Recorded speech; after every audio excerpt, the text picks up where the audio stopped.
This podcast is sponsored by nobody. Hey dudes, welcome to Splat from the Past, the only 80s themed horror and sci fi show where things can get totally radical. Now, today, I will be welcoming Annabel Leventon. She was one of the tuxedoed Transylvanians in the Rocky Horror Picture Show. I reached out to her last year for the 45th anniversary and I didn't hear back, but I tried again and heard back from her a week ago. And I'm so excited. I've been wanting to get someone on from the movie for a long time, and we're going to talk about making the movie. She was in the London production of it. She was also in the production of Hair when that play came out. She's been in a musical. She's been in a couple musical groups. She was in David Cronenberg's version of M. Butterfly. She's had an interesting career, and we're going to talk about all of that stuff today, and I can't wait. Halloween October is ending strong this week, and then next week it's going to be a powerhouse last week. So, here is my interview with Annabel Leventon.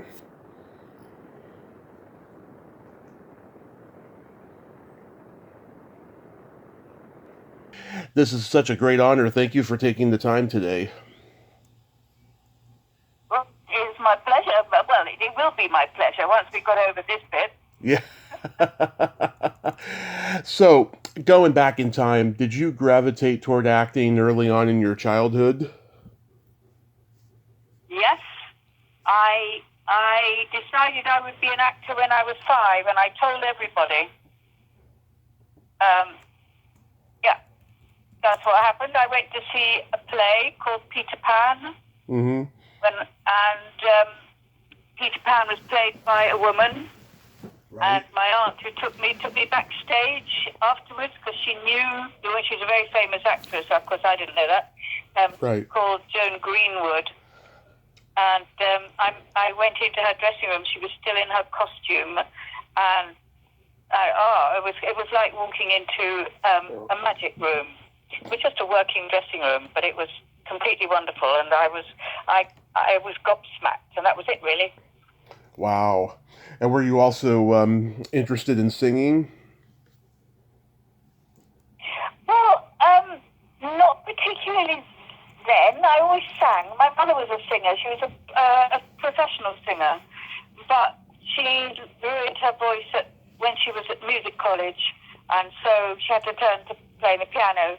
So I think there was a frustrated singer probably in all of us somewhere. But I started singing really when it was my second passion, I think. I fell in love with pop music when I was 14 and at my first teenage party. My mother didn't have pop music in the house. She wouldn't have it. And I heard my first pop song. It was an Everly Brothers number called Dream, Dream, Dream. Oh. And I went, oh my God, that's Yeah. who? So then I started singing pop. And then my mission was to try and get acting and singing together because you couldn't do that in those days. It Right. just didn't happen. It really didn't happen until a show called Hair, which you might also remember if you remember Rocky Horror. Yep.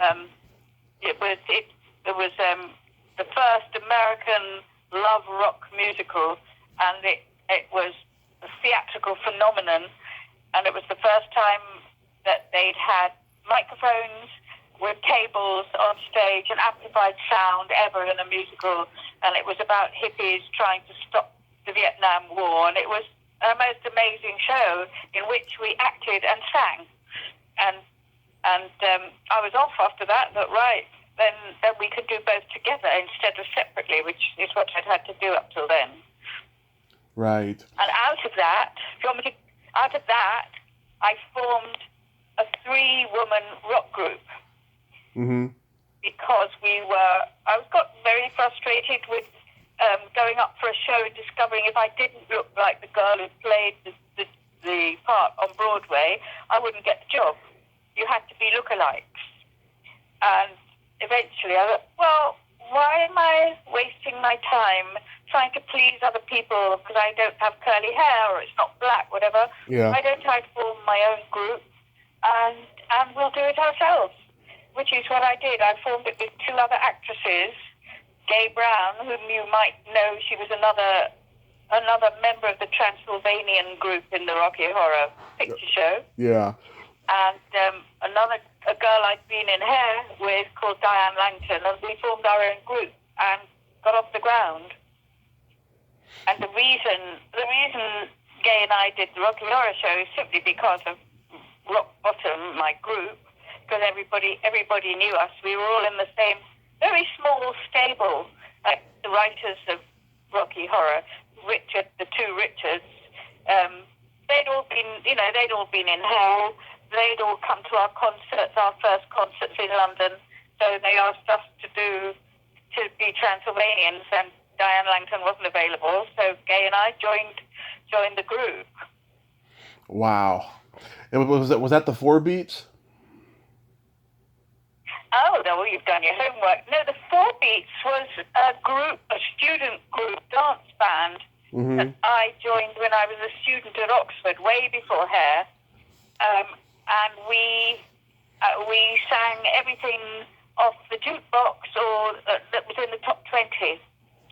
So I started singing pop the minute I got to university. Okay. I was doing straight theatre, but they were always separate, you know. Yeah. No, that was a different group, but it got me singing pop, and rock, which is what I really love doing. Still do, actually, love it.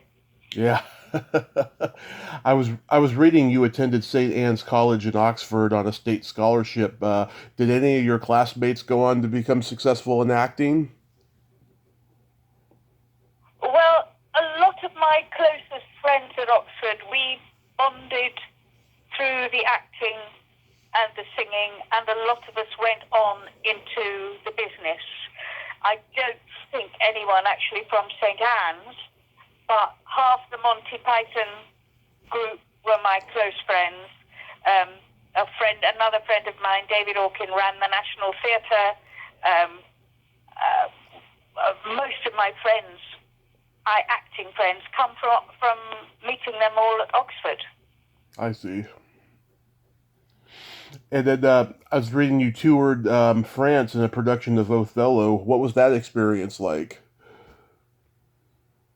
Oh, well, that one drove me to drama school because up until then, the parts I played at Oxford, which were all wonderful parts, like the girl in Turgenev's A Month in the Country, and then a Brecht play where I played the lead. It was called The Good Woman of Szechuan.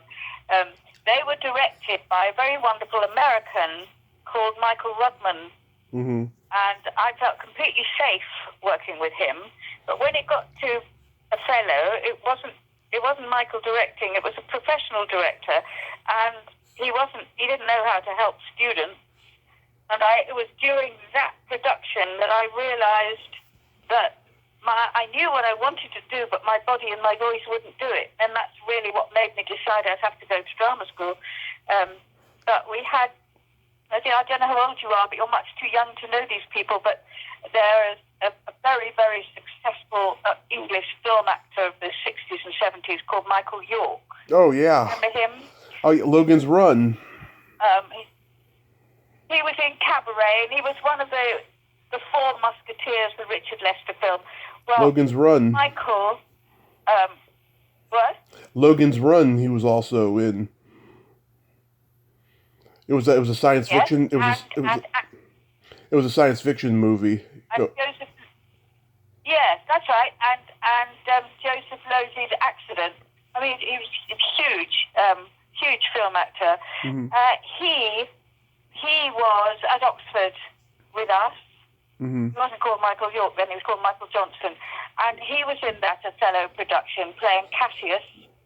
And we went on tour to France, for a fortnight. And I don't know what on earth we were thinking we were doing, because we did the show in English, and Shakespeare's hard enough to get if you're English. Yeah. How on earth are you supposed to get it if you're French? I really don't know. But we had a wonderful time doing that. And funnily enough, it was on the boat, the Channel Ferry, coming back from France, when one of the musicians in the show, Nigel Tully, said to me, "Oh, I'm forming this band, a dance band. We're going to be singing pop. Do you fancy joining us?" And I said, "You bet I do." And that was the Four Beats. And that's, I think, why he asked me, because in Othello, Desdemona sings a song called the Willow Song, unaccompanied, and just before Othello kills her, actually.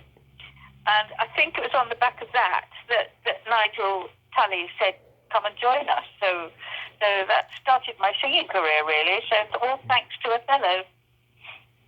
Wow, that's amazing. And then you went to New York to be in Tom O'Horgan's La Mama troupe? I certainly did. That was a complete life changer. I saw the company at the Edinburgh Festival, and most of the work I'd been doing when I left drama school was quite conventional British drawing room comedy, or boring productions in small regional theatres, and not the work I was looking for. I wanted to do more than that. And then I saw Capilla Mama and fell in love with all of them and what they were doing, because it was physical theatre and it was emotional theatre, and it wasn't just dependent upon nice literature and words. It was dependent on other things. And so I said, "I've got to come and work with you." And they said, "Oh, okay, you better come over then." So I spent 6 months saving up enough money from my return airfare and went to join them in 1968. Yeah, so America. Horgan. Yes. Sorry? Oh, go ahead. It was Tom O'Horgan who got the job of directing the Broadway production of Hair, Right. where he used all the same techniques that we were doing in a concrete basement, in January with no heating. He took onto Broadway stage, and that's why I think Hair was such a phenomenal success. It broke the fourth wall. It broke pretty much every rule in the theatre. It was breathtaking. And because I'd helped, we had a tiny little theatre on 2nd Avenue. I don't know if you know New York, but Lower East Side, basically, on 2nd Avenue, there's a little room where the Capilla Mama Theatre was. Yeah. And then the lease was up, and we had to move. So I helped carry the seats down the road 200 yards, to set up the new theatre. And to thank me, Tom gave me a ticket for a matinee when it first opened of Hair in 1968. And I sat there, a bit like I had when I was 5, looking at Peter Pan, going, Yeah. "Fuck me, I'm going to be in this show. I don't care how." And nobody had heard of it in England then, but it was the most amazing piece of theatre I've ever seen. I think, apart from since then, Robert Lepage, the Canadian company. But he just brought all the thrilling techniques that he brought to La Mama, just went on stage and made a show that people just couldn't believe. It was very wonderful. Yeah, I've talked to people who was and that's how I got into Hair in London. So before your time, I'm afraid. Yeah. The Rocky Horror Show, also before your time. That came out of Hair, really. I think that's why Richard, the guy who wrote Rocky Horror, and I can't remember his surname because I'm so old. You tell me. Who wrote the Rocky Horror Show? Richard O'Brien. Thank you. Yes, Richard O'Brien. Richard was in the touring company of Hair. Oh. Tim Curry was in the original company of Hair with me. So we played Hair for a year. So half the cast of Rocky Horror came from Hair. It was a straightforward follow-on, a bit like my group Rock Bottom, straightforward follow-on from Hair. It was the way we changed theatre. Came from Hair. It was all thanks to Capilla Mama, really. Yeah. Wow. But it was Richard who he just had the ideas while he was touring Hair, Yeah. That is interesting. Wow. So when you were in the London production of the Rocky Horror Picture Show, I mean, did you know right away that this was going to be an iconic, classic? No, I was never in the theatre production. Oh, okay, I was doing theatre. I was doing something else. I was doing theatre shows. I went to see Rocky Horror on stage in its very first outing at the Royal Court at the theatre upstairs, and was pretty excited by it. And then it transferred to another little theatre, and then it ended up on the King's Road at the old Isolde Cinema, just up the road from the Royal Court. They turned the cinema into a theatre to make the Rocky Horror. So I went to see that, but I was never in it. Oh, okay. But we used that theatre. It was geared for musicals. They geared it for that.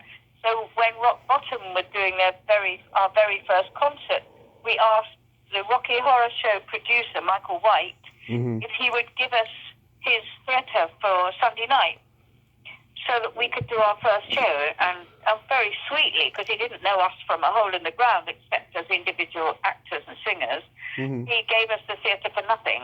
And all we had to do was pay for the lights and the electricians, and off we went. And all the Rocky Horror Show people came to see us as we went to see them.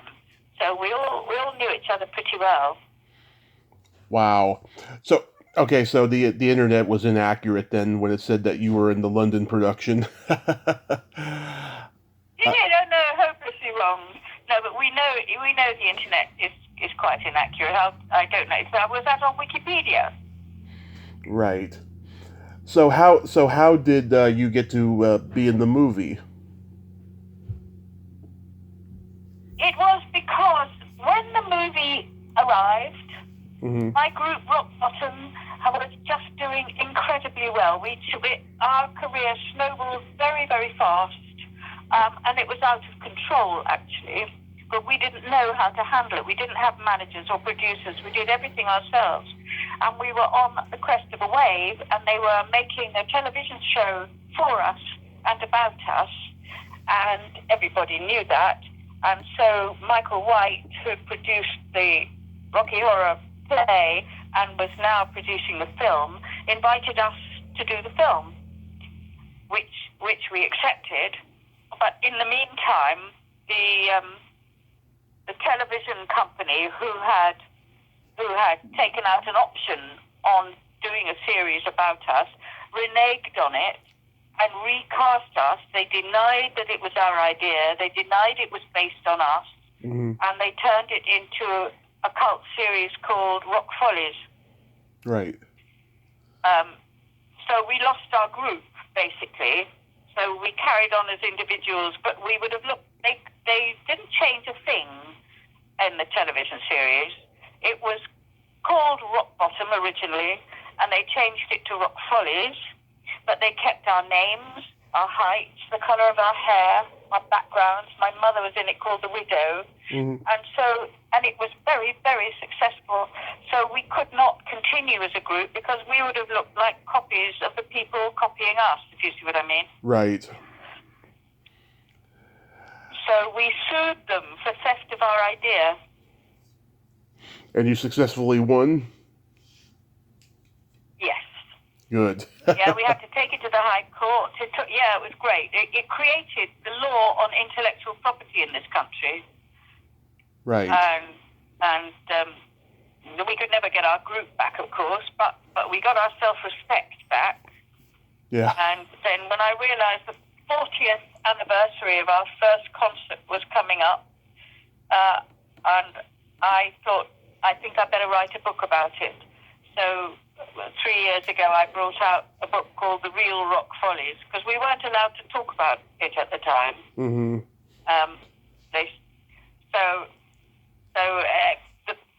There was deep involvement, interaction, and between Rock Follies,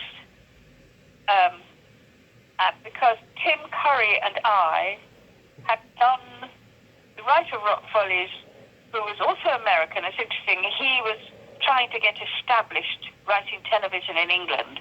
Huh. I played the lead in his first television play.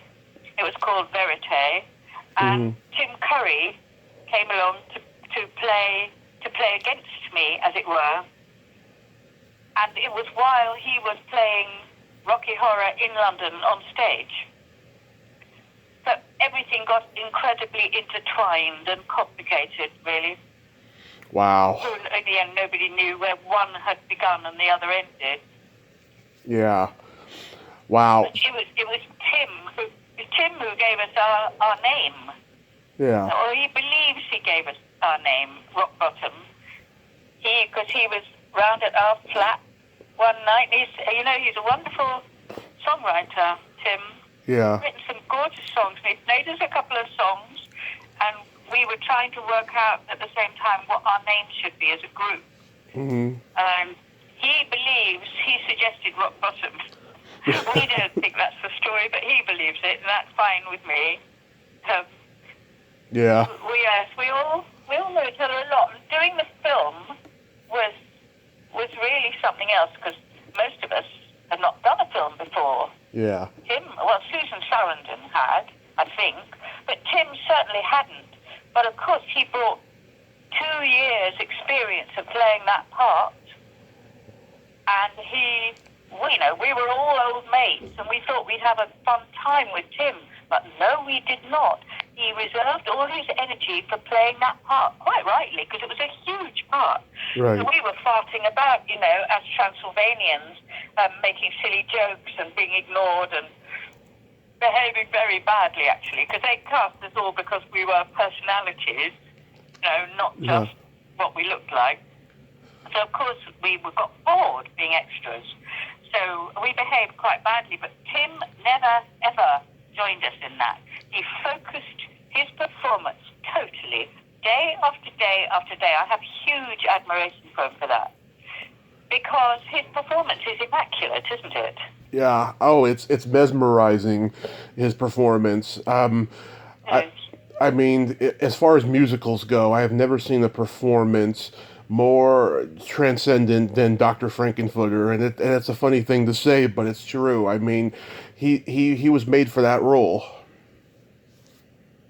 Well, he made that role his, and it wasn't. He's not like that at all. Yeah. He's really not. I mean, he's quite a self-effacing person. Yes, he dug into himself and created that part, and was able. It's very unusual for a stage actor to be able to transfer it like that to film, because it's such a different medium, and he absolutely did it. And when we went to a cast and crew screening, when it was finished, I looked at it and I thought, well, yeah, but, it's got about 5 different endings.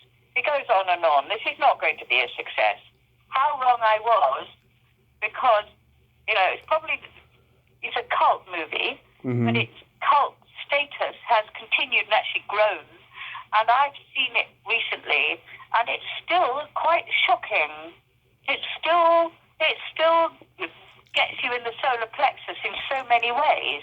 Right. It's really astonishing. It's one of the few 60s films that comes over as more than just style, and it does. Yeah. But it is still creepy. Creepy. Yeah. The movie took 6 weeks to film, right? But how long did rehearsals take? Oh, we didn't have rehearsals. Oh, really? 8 weeks. I think we had 8 weeks rehearsal. 8 weeks performing. Oh, okay. Filming. But we didn't. Well, what we rehearsed.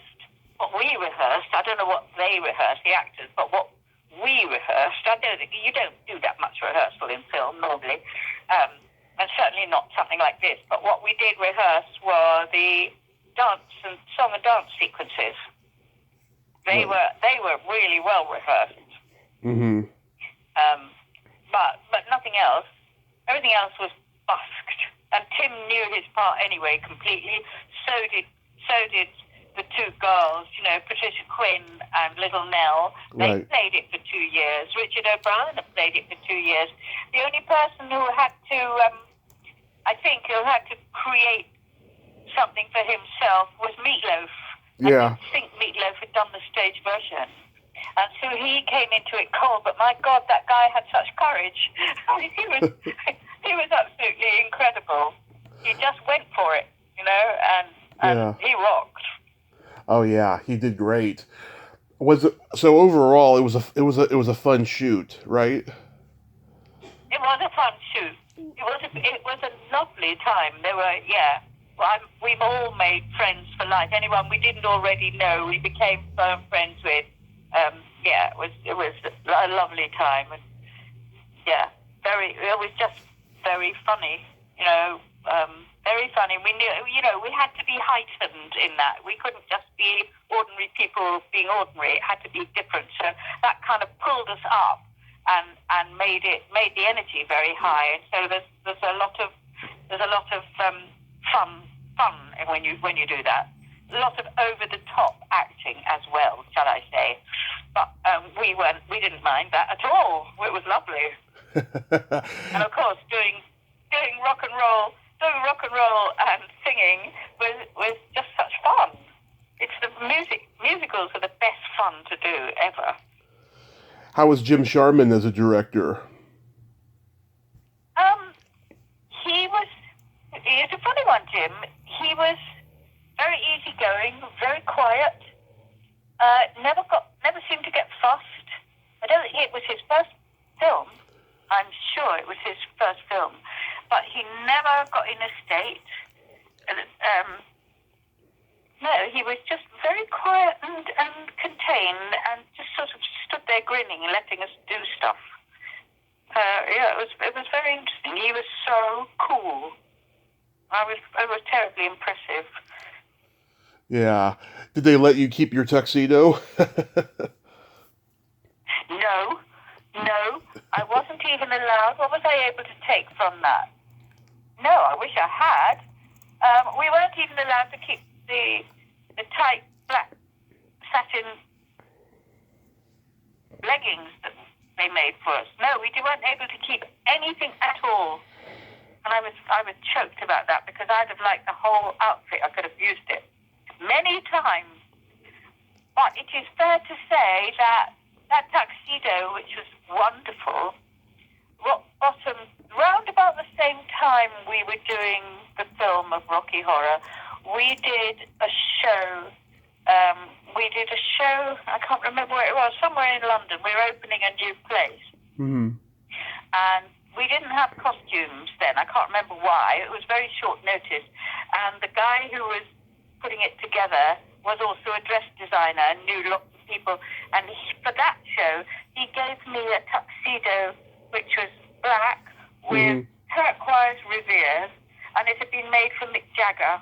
Yeah. And he lent it to me, and I should have stolen it. Yeah. I didn't. What a fool. Yeah.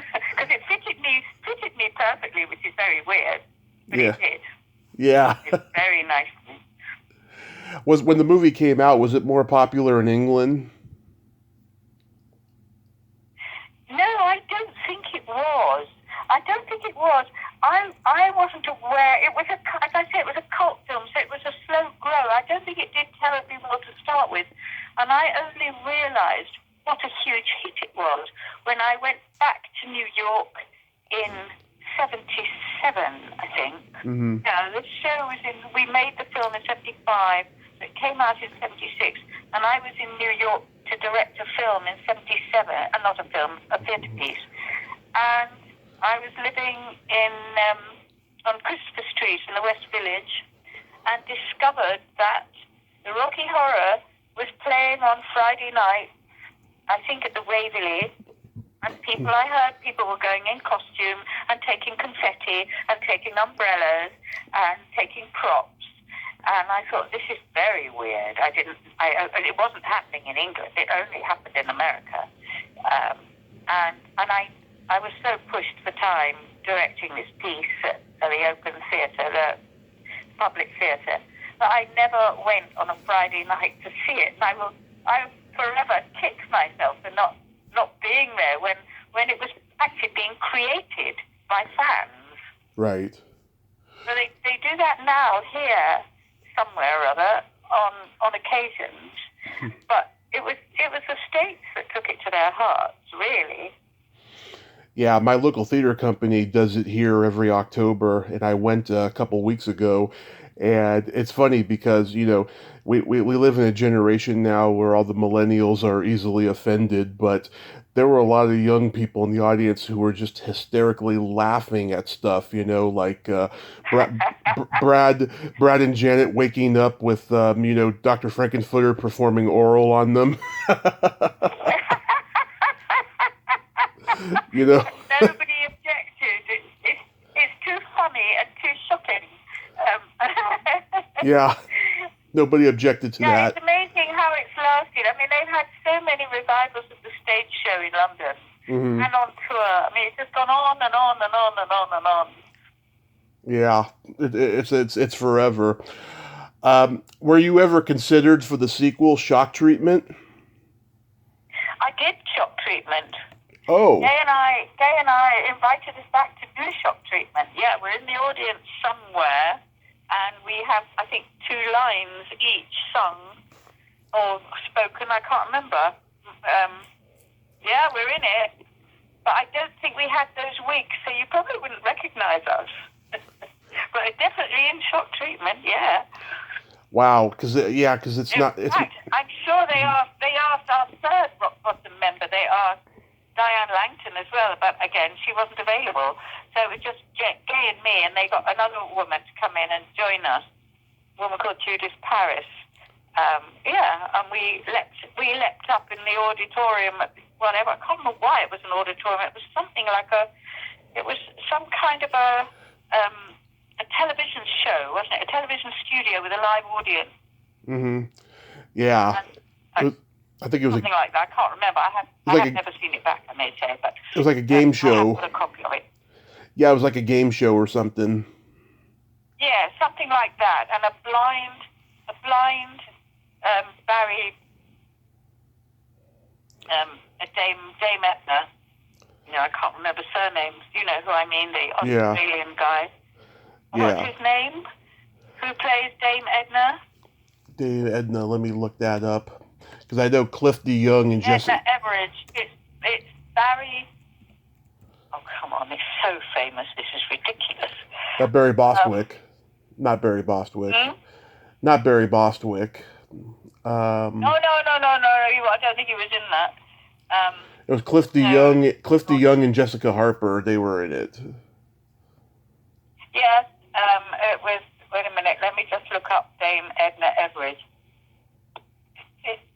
Who plays Dame Edna Everidge, who may not be as famous with you as she is, but you want to look up Barry Humphries.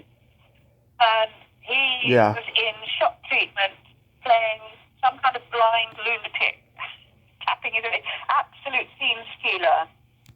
Yeah. And when he's dressed up as Dame Edna, if you look him up, he's just brilliant. One of the funniest people I've ever seen on stage or television. He's just amazing. Oh, yeah, I know who he is, Barry Humphries. Yeah. I've seen him. Yeah. Isn't there a Rocky Horror documentary being made? I don't know, is there? I read something about that somewhere. I didn't know if it was certain or not. Not that I've heard of, but I thought if they'd call on us if they were making it. Not that I've heard. Documentary, you're so right. October 20. The Rocky Horror. Oh, well, it looks as if there is one, yes?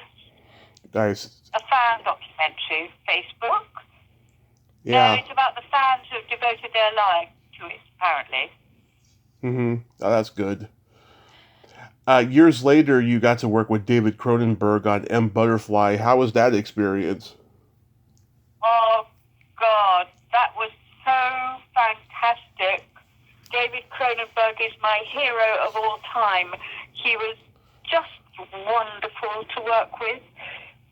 He does all these horrendous, bloody, violent, weird films. Yeah. He is the most laid-back, friendly, tracksuited, bespectacled Canadian you can possibly imagine. And he was very, very good to me because How old was I doing that? I must have been, let me think, I must have been in my very late 40s, maybe even 50, and I had to do a nude scene on film.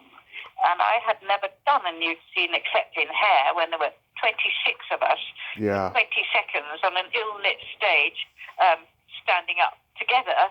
This was a nude scene in close-up, and I was really nervous about it. And he just made everything perfectly fine. And so did Jeremy Irons, who couldn't have been nicer as well. Yeah. They were so lovely. And I was sort of shaking, shivering with fear. And Jeremy said to me, he told me about his wife, Sinead Cusack, who made a film 6 months before, when he said she had to walk into a whole room full of people in evening dress with a tray of drinks, and all by herself, and with high heels on, and walk right down into the middle of this great gathering, absolutely starkers. And he said she was shitting herself as well. That was very comforting. Love it. But he was so lovely to work with, David. I would love to work with him again. I adored him. Yeah, I heard he's great to work with. Jeremy Irons, he was. He had the same crew working together that he'd had for 30 years. Wow. They would have given up anything to work with him. And it meant the atmosphere on set was just so calm and kind and friendly and safe. You just were cradled in their support. It was a fantastic experience. Yeah. And then Jeremy Irons, he was coming off of winning the Academy Award for Reversal of Fortune. What was he like? Was he intense? No, he wasn't. No, Jeremy's not intense. I remember seeing him in a musical called Godspell, which came just after Hair to London. Oh, yeah. And he was playing John the Baptist. And I remember him walking across the stage going, way of the Lord. And I thought, who is that vain twat? Yeah. But he is very far from being vain or a twat, as it turns out. I was totally wrong on that. He was actually doing the character, and that's the way it worked, and it was brilliant. But I didn't know him, so I assumed he was the same as the character. More fool me. But I have met him many times since working with him, because we're the same generation and we're the same, it's a smallish bunch of actors who all know each other in London. And he's the most utterly charming, quiet, funny, easygoing person. When he's doing a film, when he was doing M. Butterfly, he kept himself to himself because he had to focus, So he didn't come out to dinner and things like that. But we could sit and have a coffee and a chat anytime. He was completely approachable, but he kept himself to himself. And if you're playing a lead, you really have to. You can't just go out and behave as if you're an extra, Right. But what he would do, I think, I was out in Toronto making that film for about 3 weeks, and it was summertime, and the night before I left, I think just before I finished doing my stint on it, we all went out to dinner, and Jeremy normally didn't come, but I said, could you not come out once, because it's Friday, and it means we're not filming tomorrow, and yeah, okay. Yes, I will. So we all went to some restaurant or other and had a very nice evening, and we were all completely equal. He never ever pulled rank. He never behaved like a star. He was completely like a normal human being, very, very lovely one, very intelligent, very nice. And at the end of it, we said, we better get the bill. And like actors do, you always go. You split the bill together. It doesn't matter who's had what. You just divide it into the number of people who are there and pay, because it's the get-together that matters. To discover that Jeremy had quietly paid for all of us. Wow. He's a very, very nice man. That's good. And That's good. yeah, it's nice to know, isn't it? I mean, I think there's always bad stories about people who are successful, and I think most of them stem from jealousy or envy, because the people I have either worked with or met have been utterly charming. I don't think there's a bad one amongst them, is the truth. And Right. that includes Peter O'Toole, because I worked with him for 2 years on Oh, stage, and he was an absolute gem to work with. what play did you do with him? Wonderful. I did a play called Geoffrey Bernard is Unwell. It was Mm-hmm. a huge part for him. It was a very, very successful journalist called Geoffrey Bernard, who was an alcoholic and a complete loser in every other way, but he wrote like an angel. A playwright called Keith Waterhouse put a play together using Geoffrey's actual words that had been published and turned it into a play starring Peter O'Toole, who knew about drunks, and did it with such affection. It was the most huge part, and he arrived on the first day of rehearsal off the book. He knew it all. Yeah. And he spent 3 weeks rehearsing. I learned more from him about acting, stagecraft, than my entire time in the business. He worked out every breath, every intake of a cigarette, every lighting of a match, every step. He worked out the best way it could possibly work. So to set himself free, so night after night, he would go out there and be completely spontaneous, because he'd eliminated all the bad choices. Right. So his way forward was freedom, and the way he could play an audience and trap them and entrance them was wonderful to behold. And he was fantastically good to the few of us who were in the show, kind of propping him up, doing small bits and pieces and lots of quick changes. There is a film of the show. They're never as good as the show, of course, but there is a film of it called Geoffrey Bernard is Unwell. Mm-hmm. And Peter's performance is staggering. I mean, it's absolutely staggering. And he wasn't drinking then, which allowed him to be sharp and clear and funny and on it night after night after night after night. It's amazing. Wow. I'm gonna check that out. I haven't seen that. You should. It's worth it. It really is worth it. So much of theatre, of course, goes, once it's gone, it's gone. So if you don't catch it, you never can catch it. Exactly. So what are you doing these days? Well, I'm doing quite a lot of promoting my book, because I want it to be, I mean, it's doing nicely and people like it very much, but I would like it to be, I've got a stage version of it, and I've got a very famous director on board called Sir Trevor Nunn. I don't know if you know his name. Sounds he ran familiar. the Royal Shakespeare Company, then he ran our National Theatre. He's big, wonderful director. He loves the book.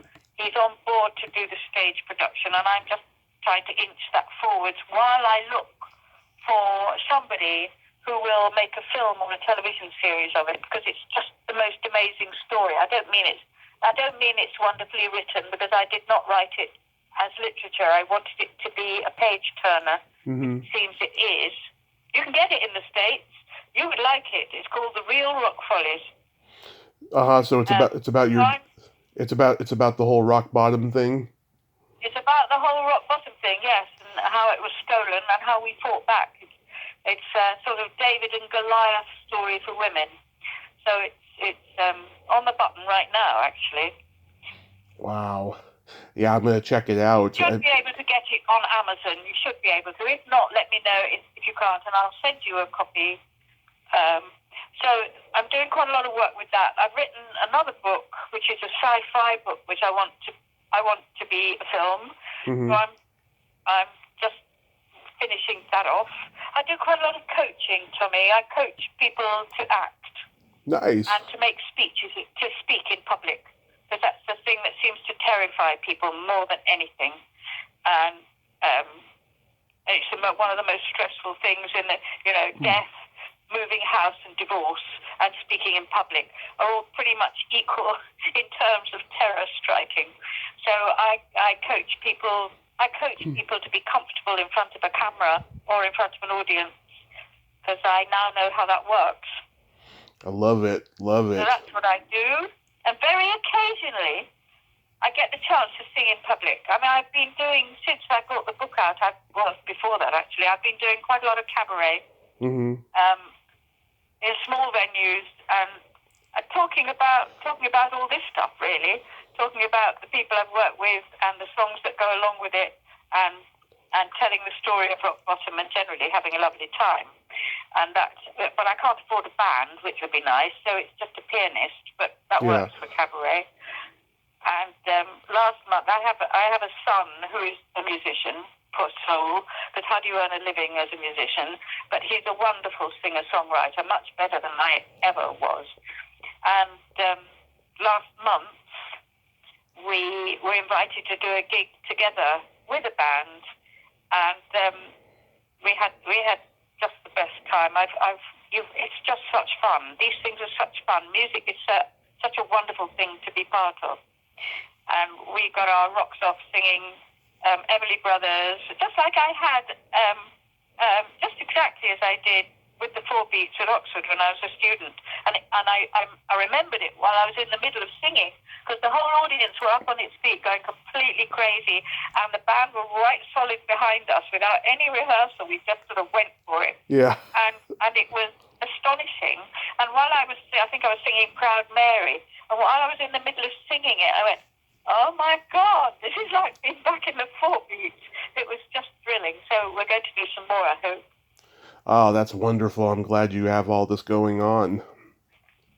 Well, it's pretty difficult to get anything going during a pandemic. Right. And theatre, of course, has died completely, and I don't know if I will ever get on a stage in a show again. It's quite likely I won't. But while these little things, the peripheral things are happening, they're stimulating enough, and if I can coach, I work once a year, or twice a year actually.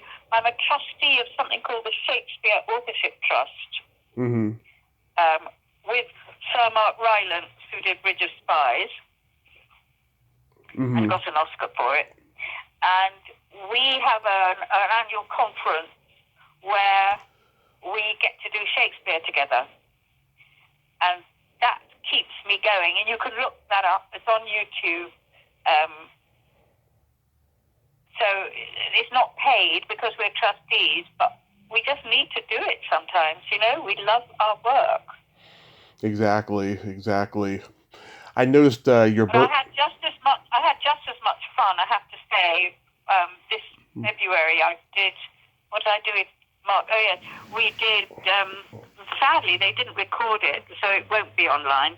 But we did the scene from Richard III, because he's played Richard III on Broadway in the West End at Shakespeare's Globe. I've never done the play, but we did the Lady Anne Richard III scene together on Zoom, and at the same time as working on that with him, I was coaching two girls who were straight out of drama school, who I'd been mentoring. And when the pandemic came, they couldn't afford to live in London. They couldn't get any work, so they had to go home and had nothing. So I was coaching them to do Shakespeare on Zoom once a week while I was working with Mark, and both were equally satisfying. So I'm terribly, terribly lucky. If I could just be good at getting the work, it would be all I need, but I'm crap at that. Work has always come to me, Actors have agents who get you work, and I'm not very good at self-promotion. Otherwise, I'd be happy all day long coaching people to be better than me, basically. Yeah. I noticed, too, your birthday is 4/20. Do you smoke marijuana? Me? Yeah. I haven't smoked since 1968. Wow. I know, because whenever I see... I don't need to. Yeah. I smoked when I was in New York. After rehearsal every day, we would smoke a hookah. I don't know. I mean, I never bought any grass. I never had anything to do with any of that, but I would go around to somebody in the company and we'd smoke a little weed, and it changed my perception of the world in a way. I think it's very good for tense, insecure, anxious people. It kind of calms you down, whereas alcohol has a very poor effect. Yes. But it changed the way I saw the world, and I didn't have to go on doing it, so I never did. When we were doing hair, I think I smoked a joint twice. Once between a matinee and evening show when I was absolutely exhausted. I was crying with fatigue, and Elaine Page and Diane Langton took me up onto the roof of the theatre and shared a joint with me, so I could get through the evening show, which made it fine, I have to say. Mm-hmm. And once they flogged us, we used to do 8 shows a week, 2.5-hour shows. We were all on stage all the time. Didn't matter if you were playing a lead, which I was. You did all the choral work, all the singing and dancing as well. And we did 4 shows in 2 days, on Friday and Saturday, with a 15-minute turnaround between the matinee and the evening. It was a killer. Mm-hmm. But, when you love something, you just get on with it. But we did, I think Polydor, who did the hair album with us, they asked us if we would all go as a company on a Saturday night to fly out to Switzerland to do the Montreux Festival and do a show on the Sunday night. And of course we all said yes. But we were pretty tired, and we got on the coach to go to the airport, and the guy from Polydor said, "All right, everybody, I just want to make one thing clear. If anybody has any drugs on them, we will not get through customs.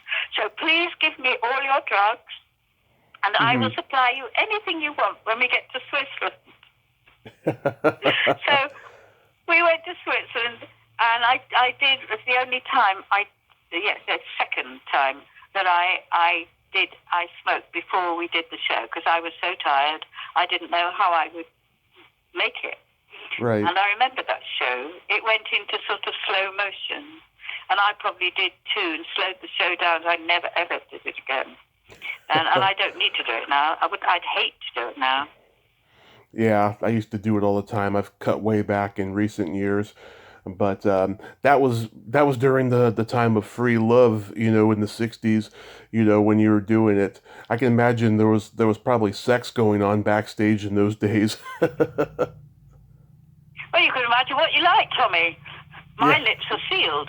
Yeah. I can tell you that at the end of the show, doing hair, and there were 27 of us in the company, there was a bit of a rush to the shower, because there was one shower for the 27 of us.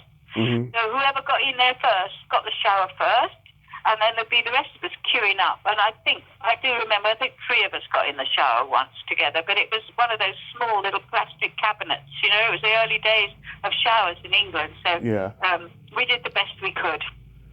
Everyone was... And about the rest of it, you use your imagination, absolutely. Yeah, because after a performance, everyone was sweaty and stinky, I can imagine. Yeah, but we have a shower, and then what was really lovely about it was we were able to go to all the best clubs free. They wanted us there because we were a draw, so we could carry on singing and dancing till 2 or 3 in the morning, which we did most nights. So that's what we were doing. And it was very nice to be accepted. Well, to be offered the doors open to us anywhere we wanted to go at midnight. It was wonderful. It was a very lovely year. Yeah. I only did a year in London, but it was fun. That's amazing. Well, Annabel, I want to thank you so much for coming on today and sharing these amazing stories. And I'm going to check out that book. I'm going to check out that show you did with Peter O'Toole. And I hope your projects come to fruition. And maybe we can talk again in the future. Well, I really, really enjoyed this. Thank you so much. I'm really flattered that you asked me, and it's been fun. Yes. Please ask me again. If anything happens important to the book, the play, or the film, I will let you know. That would be great. Have yourself a great night over there, and please stay safe. Thank you, and the very same to you. And to hell with this pandemic. We should be as careful as we can, but we still have to live, don't we? Yes, we do have to live. And also, too, I don't know if you celebrate the Thanksgiving or Christmas, but, happy holidays to you if you do or not. Thank you very much. Well, I certainly do. I celebrate both because I feel I'm an honorary American from having spent such a wonderful time in New York. Several times, but the longest time was in 1968. So yes, I celebrate both, and I hope that you do, and I hope that we're allowed to. And most importantly, happy Halloween. Absolutely right. Thank you very much. And the same to you. Okay. Okay. Bye-bye. Bye, Tommy. Lovely to talk to you. Bye-bye. You too. Bye-bye. Well, there you have it. Annabel Leventon. Ain't she a sweetheart? Oh, what a great lady, huh? I'm so glad we got to talk today. She is just wonderful. Well, until next time, this is Tommy Throwback Kovac saying there's no shame in living in the past because the present sucks. Later, dudes. Let's do the time warp again.